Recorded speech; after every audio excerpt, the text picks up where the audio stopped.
Flatliners. So Flatliners stars Ellen Page, Diego Luna, James Norton, Nina Dobrev, I believe is how you pronounce her name, and Kiersey Clemons, if I'm pronouncing that right. They play 5 medical students in this movie who start experimenting with death by basically causing near-death experiences for themselves, stopping their hearts for a short period of time to then be brought back to basically try and figure out what happens to us after we die. However, when the side effects of their guilty conscience and all the bad things that they've done in the past start haunting them, they have to come to terms and take responsibility for the bad things that they've done in their past, otherwise they may end up being killed. And this is a remake of a 90s movie, I believe is when it was made, sometime in the 90s, that starred Kiefer Sutherland, Julia Roberts, Kevin Bacon and Oliver Platt.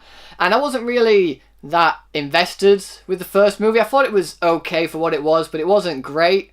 And unfortunately this movie falls into the same category as that. I will talk about the good first though, like I normally do, and the first thing that I'd like to say is the cinematography is actually quite nice, the directing is okay here and there, but the high point of this movie is definitely Ellen Page, who I think gave a great performance in this movie. However, I do feel like she can do better. I'm pretty sure I've seen her do better in other movies, but for the most part she's one who carries this entire film. The rest of the cast are basically just there, they give good performances, but there's nothing really much to their characters, which is a bit of a shame because they're trying to pull you in to sympathise with them because of the bad stuff that they've done in their past is now coming after them, and you want to sympathise for them. You want them to take responsibility for it, sort it all out and then survive, but I really didn't feel that with any of the characters in this movie. Including one of the characters didn't really do something that's incredibly terrible to then have it haunt them. It felt a bit lazy having that particular sort of guilty conscience, like bad decision haunting them. I mean, I know that's really hard to explain without giving too much away, but compared to the other bad things the other characters have done, this character just didn't seem as impactful. And to be honest, didn't really seem like it warranted a haunting. I'll also say Diego Luna as well in this movie is probably the most logical character in this entire film, so I did relate to him a lot more than any other character in my personal opinion. Because while every other character is jumping at the chance to basically flatline, he's there going,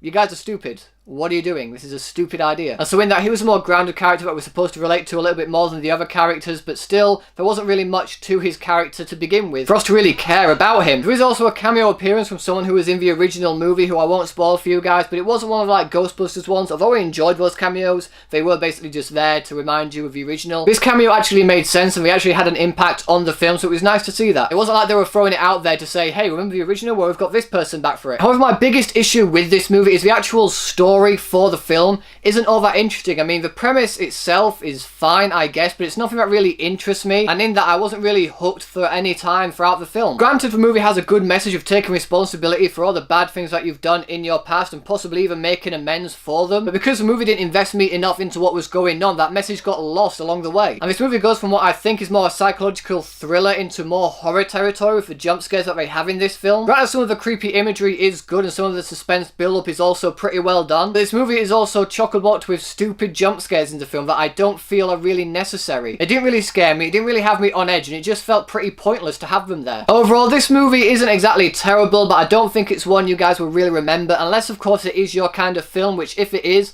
you may really enjoy this film, and if you do, that's great. However, for me, I didn't find the story all that interesting. I found it pretty boring. I didn't relate to many of the characters in there. Although the acting's good and the directing is good here and there, I did find myself checking the time quite a bit throughout this film, and the horror elements that they actually throw in there I thought were pointless. And so, for all those reasons, I'm going to give Flatliners 2 stars. So, Flatliners, have you guys seen it yet? What did you think about it? Whatever you thought, let me know in the comment section below. Thanks to those for watching, guys. If you like this video, please give it a thumbs up, share the video with your friends, and if you want to see more videos just like this one, then subscribe to my channel for more. Thanks again for watching, you guys are awesome, and I will see you all in the next video.